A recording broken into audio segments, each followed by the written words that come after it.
વિદ્યાર્થી મિત્રો, આ પ્રકરણ 2 માં આપણે આગળ જઈએ.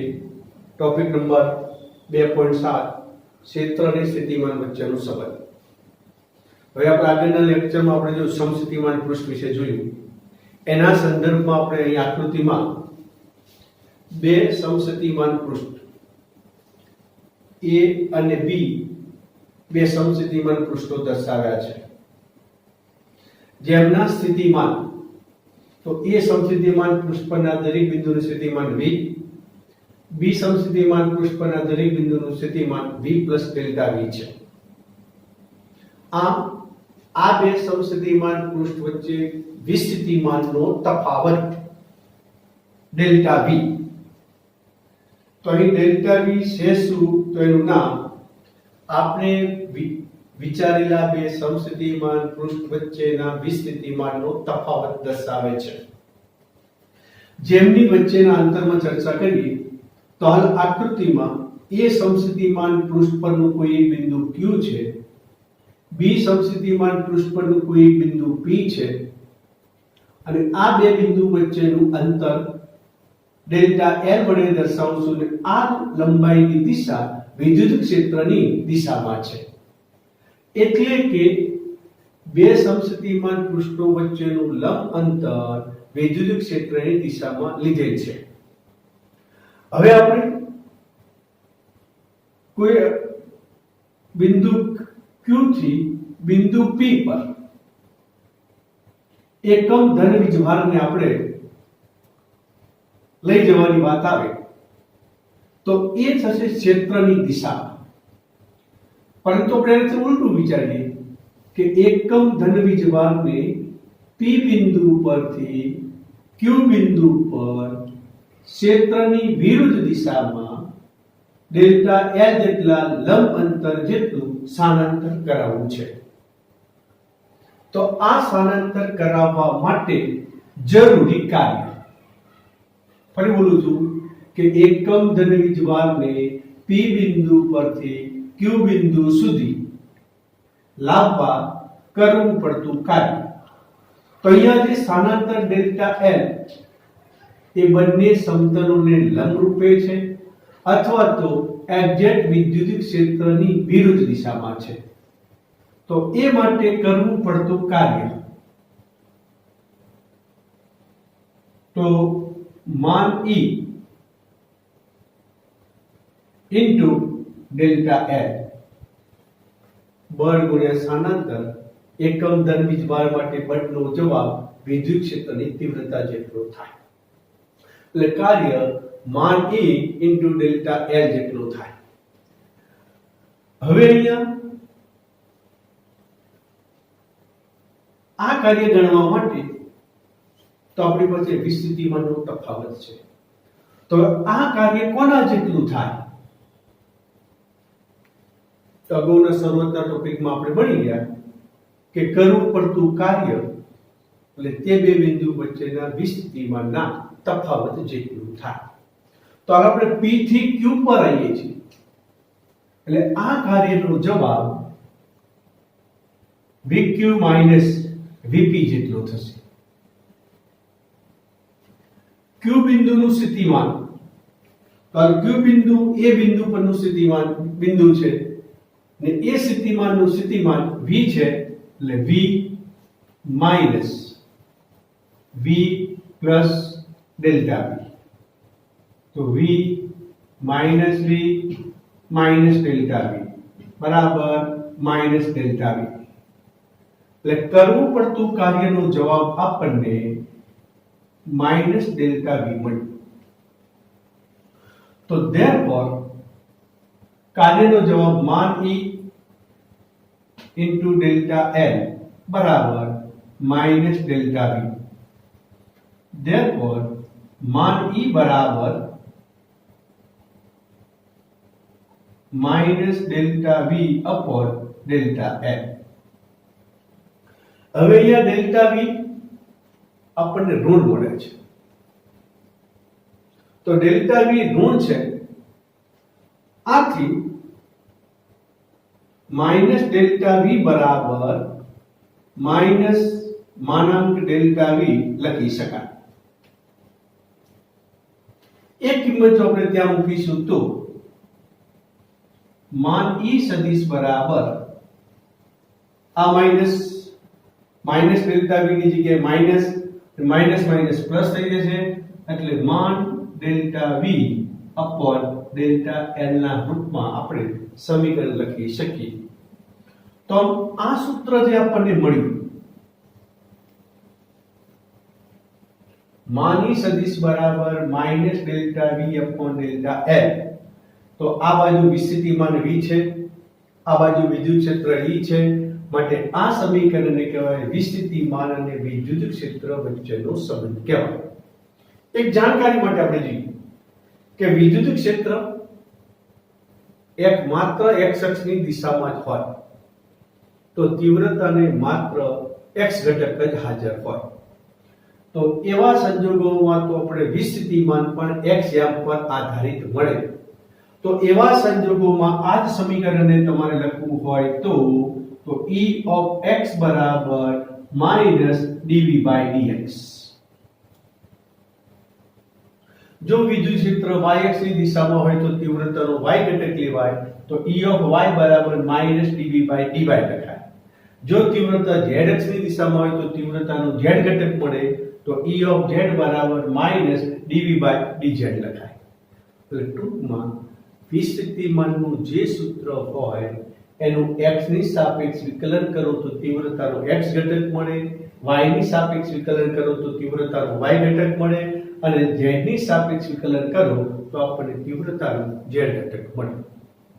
હવે આવા સમસ્થિતિમાન પૃષ્ઠ માટેના બે અગત્યના મુદ્દા વિચારીએ કે જે દિશામાં કૌંસમાં કાપેલા અંતરની દિશામાં વિસ્થિતિમાનનો તફાવત ઝડપી બનતો હોય તે દિશામાં વિદ્યુત ક્ષેત્ર હોય. ફરી બોલું છું કે જે દિશામાં કૌંસમાં કાપેલ અંતરની દિશામાં વિસ્થિતિમાનનો તફાવત ખૂબ ઝડપી મોટો થતો હોય તો તે દિશામાં વિદ્યુત ક્ષેત્ર હોય. આ પહેલો મુદ્દા નંબર 2, વિદ્યુત ક્ષેત્રમાં કોઈ પણ બિંદુએ વિદ્યુત ક્ષેત્રનું માન એટલે સમસ્થિતિમાન પૃષ્ઠની લંબ દિશામાં 1 એકમ જેટલા સ્થાનાંતર દીઠ વિસ્થિતિમાનનો તફાવત જે મળે તેટલું મૂલ્ય થાય. આ બે મુદ્દા આ ટોપિક માટે અગત્યના છે.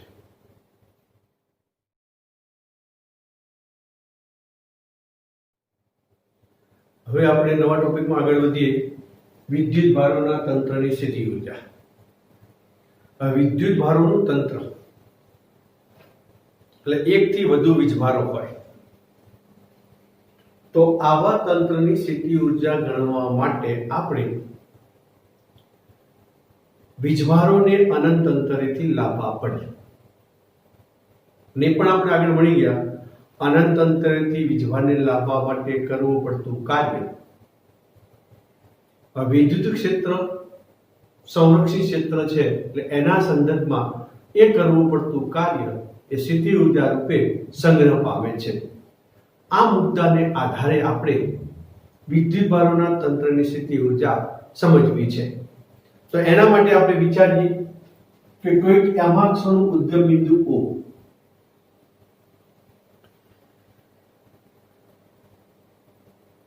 ને કોઈ એક વીજભાર, તો આપણે પ્રથમ બે વીજભારની ચર્ચા કરીએ. બે વીજભારમાં આપણે Q1 વીજભાર વિચારીએ કે યામાક્ષના ઉદ્ગમ બિંદુ O થી R1 સ્થાન સદિશ ધરાવતા બિંદુએ ને અંતર કહું તો R1, તો ઉદ્ગમ બિંદુથી R1 અંતરે આપણે એ બિંદુનું નામ પાડીએ અને એ બિંદુ પર આપણે Q1 વીજભારને લાવવો છે. તો હવે એ Q1 વીજભારને આપણે અનંત અંતરેથી વિચારીએ.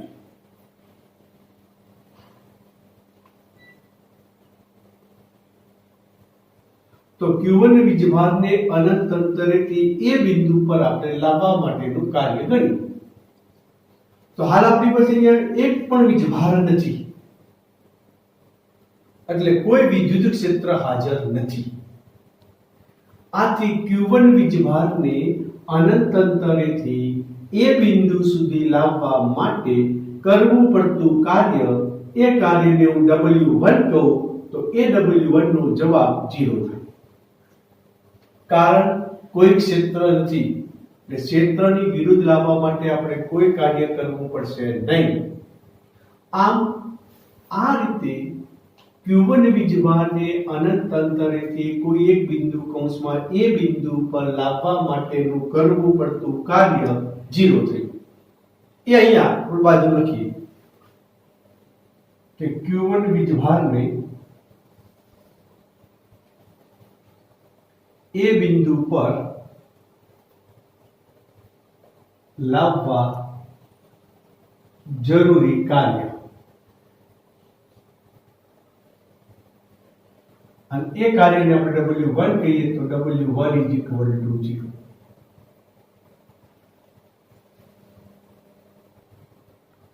હવે આ જ પ્રમાણે આપણે Q2 વીજભારને અનંત અંતરથી આપણે લાવવો છે, તો ઉદ્ગમ બિંદુ O ની સાપેક્ષ R2 અંતરે આવેલું કોઈ એક બિંદુ B, તો B બિંદુ પર અનંત અંતરેથી Q2 વીજભારને આપણે B બિંદુ પર લાવવું છે. આપણે આગળ ભણી ગયા, કોઈ પણ વીજભારને કોઈ પણ બિંદુએ લાવવા માટેનું કરવું પડતું કાર્ય લાવેલ વીજભાર ગુણ્યા તે બિંદુનું સ્થિતિમાન. હવે આપણે અહીંયા તો પહેલા B બિંદુનું સ્થિતિમાન ગણવું પડે. તો B બિંદુનું સ્થિતિમાન અહીં આપણે હાજર મળશે, કારણ બિંદુ વિદ્યુતભાર Q હાજર છે, એનું વિદ્યુત ક્ષેત્ર હાજર છે, માટે B બિંદુએ આપણને વિસ્થિતિમાન મળે. શેના કારણે? તો Q1 વીજભારને કારણે. તો Q1 વીજભારને કારણે B બિંદુએ સ્થિતિમાન ગણવું હોય તો વીજભારથી બિંદુનું અંતર આપ્યું, તો આ અંતરને હું કહી દઉં R12. Q1 વીજભારથી Q2 વીજભારનું અંતર R12. હવે આપણે B બિંદુ પર Q2 વીજભારને લાવવાનું કાર્ય કર્યું, તો આ કાર્ય આપણે અહીં બતાવીએ. તો Q2 વીજભારને અનંત અંતરેથી B બિંદુએ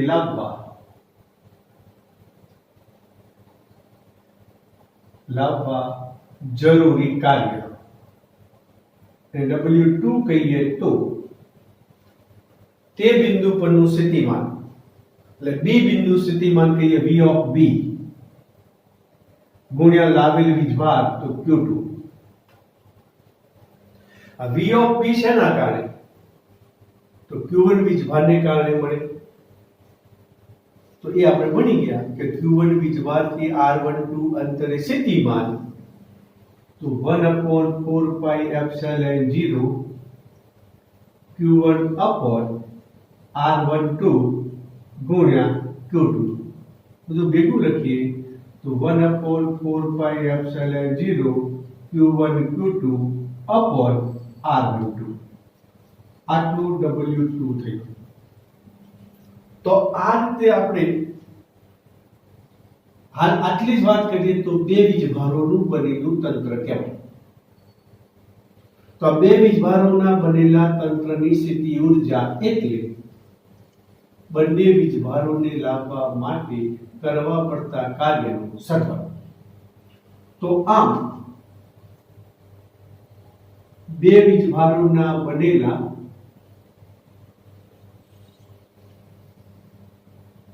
બનેલા તંત્રમાં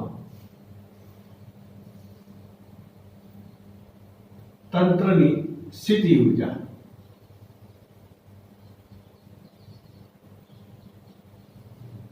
U12 કહીએ તો સ્થિતિ ઊર્જા એટલે કરવું પડતા કાર્યનો સરવાળો, તો W1 પ્લસ W2 કિંમત મૂકીએ તો 0 + 1/4 pi epsilon 0 Q1 Q2 upon R12 એના બરાબર 1/4πε0 Q1 Q2 upon R12.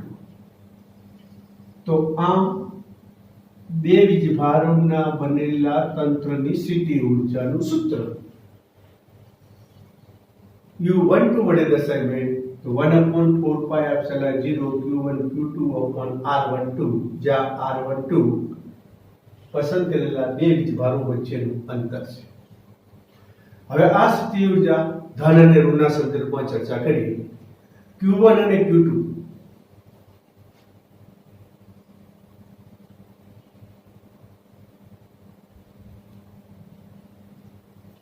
Q1 into Q2 greater than 0 એટલે કે બંને સજાતીય હોય.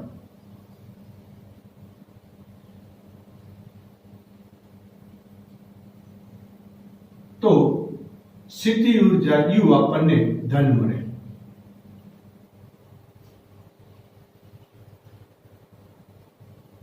જો Q1 Q2 less than 0 એટલે Q1 અને Q2 વિજાતીય હોય.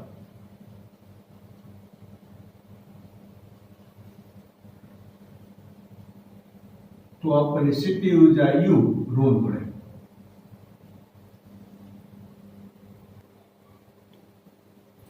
તો બે વીજભારોનું તંત્ર હોય તો આપણને એક જ જોડ મળે. એમાં સહેજ આગળ વધીએ કે માની લો કે આપણે ત્રણ વીજભારોનું તંત્ર લઈએ તો ત્રીજા વીજભારને આપણે અનંત અંતરેથી લાવવા માટે માની લો કે આપણે C બિંદુ પસંદ કરીએ. તો C બિંદુ પર અનંત અંતરેથી Q3 વીજભારને લાવવો છે. એટલે આપણે ત્રણ વીજભારોનું તંત્ર બનાવવું હોય તો Q3 વીજભારને અનંત અંતરેથી C બિંદુ સુધી લાવવા માટેનું કરવું પડતું કાર્ય આપણે વધારે ગણવું પડે. આમ ત્રણ વીજભારોના તંત્રની સ્થિતિ ઊર્જા ગણવા માટે Q3 વીજભારને C બિંદુ પર લાવવા માટેનું કાર્ય W1 W2 ગણ્યા ઉપરાંત આપણે W3 ગણવું પડે. અને તે ગણવા માટે C બિંદુ પર Q3 વીજભાર તો લાવીએ છીએ તો C બિંદુ પર Q1 અને Q2 ના કારણે ત્યાં વિસ્થિતિમાન ગણવા પડે. અને એ વિસ્થિતિમાન ગણવા માટે તો Q1 થી Q3 વીજભારનું અંતરને આપણે R13 વડે દર્શાવીએ. Q2 વીજભારથી Q3 વીજભારના વચ્ચેના અંતરને આપણે R23 વડે દર્શાવીએ. તો C બિંદુ પર Q1 અને Q2 વીજભારને કારણે સ્થિતિમાન પહેલા ગણવું પડે. એમ કે તો Q2 અને Q1 વીજભારને લીધે સ્થિતિમાન V of C વડે દર્શાવીએ. તો Q1 ને કારણે મળે તો લખાય 1/4πε0 કોમન કાઢીએ તો Q1 upon R13 કે Q upon R પ્રમાણે 1/4πε0 Q upon R પ્રમાણે Q2 વીજભારને કારણે મૂકવું હોય તો પ્લસ Q2 upon R23 આટલું C બિંદુએ સ્થિતિમાન થાય. આમ Q3 વીજભારને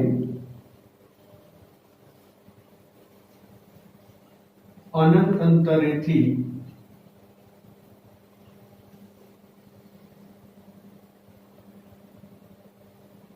C બિંદુએ લાવવા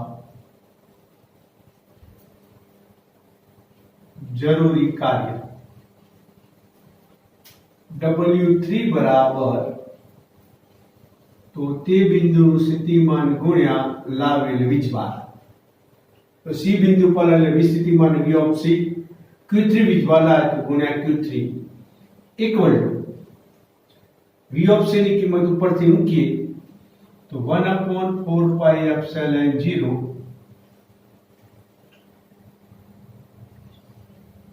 Q1 upon R13 વત્તા Q2 upon R23 ગુણ્યા Q3.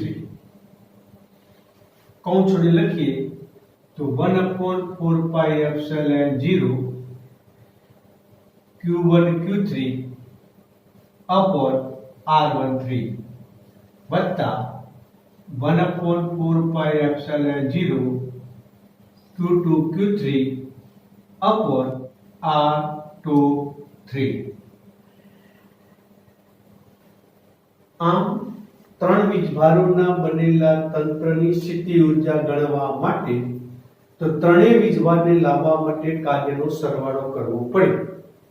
તો Q1 ને લાવવા માટેનું કાર્ય W1, Q2 વીજભારને લાવવા માટેનું કાર્ય W2 અને Q3 વીજભારને લાવવા માટેનું કાર્ય W3.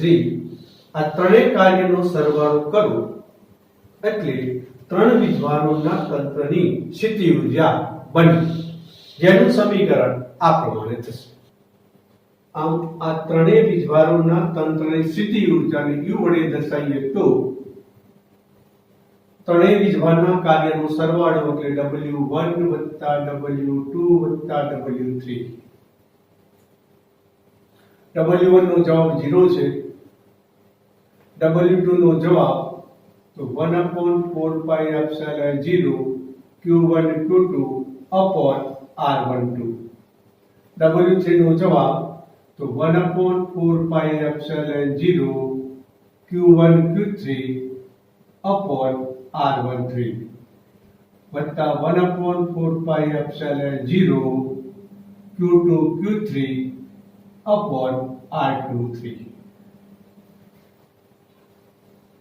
Therefore U બરાબર જો આને આપણે સિમ્બોલમાં મૂકીએ તો Q1 અને Q2 વીજભાર જેમની વચ્ચેનું અંતર R12, તો આ સ્થિતિ ઊર્જામાં લખવું હોય તો U12 લખાય. U12 1 અને 3 છે તો એને લખાય U13, અને લખો 2 અને 3 છે તો U23. એટલે ત્રણ વીજભારોના બનેલા તંત્રમાં આપણને ત્રણ જોડ મળે, એક Q1 Q2 નું, પછી Q1 Q3 ની, Q2 Q3 ની. એટલે ઊર્જા તે U બરાબર U12 વત્તા U13 વત્તા U23. તો ત્રણ વીજભારોનું બનેલું તંત્ર હશે તો આપણને ત્રણ જોડ મળશે. જો ચાર વીજભારોનું તંત્ર હશે તો આપણને આવી 6 જોડ મળે, અને આ રીતે આવા 6 પદ મળી સમીકરણ મેળવી શકાય, જે આપણે મેળવવાની જરૂર નથી. આમ આપણે વીજભારોના તંત્રની સ્થિતિ ઊર્જા વિશે આપણે ચર્ચા કરી.